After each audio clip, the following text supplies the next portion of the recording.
works in the context of a real brain-computer interface design. So I'll give you an example problem, a learning problem or calibration problem. So we have a task that the person is supposed to do. So say we record some data in which we're presenting a person with a series of pictures. So the person has EEG recorded, and we present one picture every 2 seconds. And half of these pictures are exciting, and half of them are not. So this is how we set them up.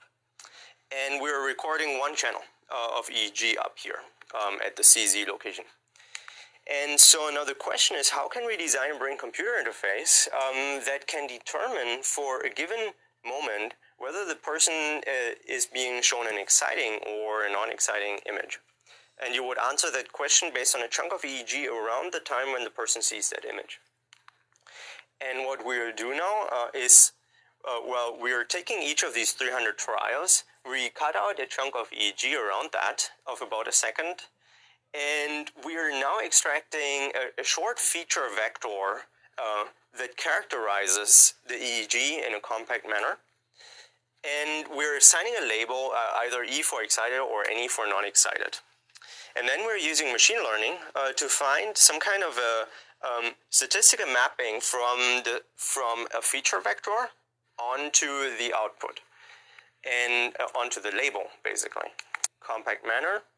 Here is a simple example. So if you have one channel of EEG and you might think there's perhaps a peak when the person sees the image. And you could characterize a peak, say, this is pretty ad hoc.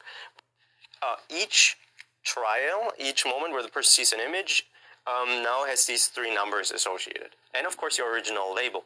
And now we could plot these feature vectors, which are 3D, in some kind of a space.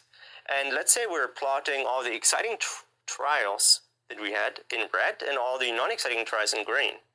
Then we get 2 point clouds in this 3D space. So say for a given trial like this dot here, you have a parameter that's the width of the peak, another parameter that's the amplitude, and a third parameter which is the latency. And this is where you draw, basically place the dot in this 3D space here. Design a statistical mapping from that on the output. But to get there, let me just summarize the processing flow. So we have our EEG recording. We have multiple events happening that we happen to annotate. And around each of these, we cut out this chunk of EEG. We remember the label, like 211. And then we're taking this collection of data extract features. Here, we're doing this with the peak calculation algorithm. And that gives us the feature vectors and their associated labels from our training set, which we call X and Y, the matrix X and the vector Y. And we send it through a training function, which is a machine learning method, and that gives us a parameter description or parameter vector here. And that is part of the model. This is the model that we learn from that data.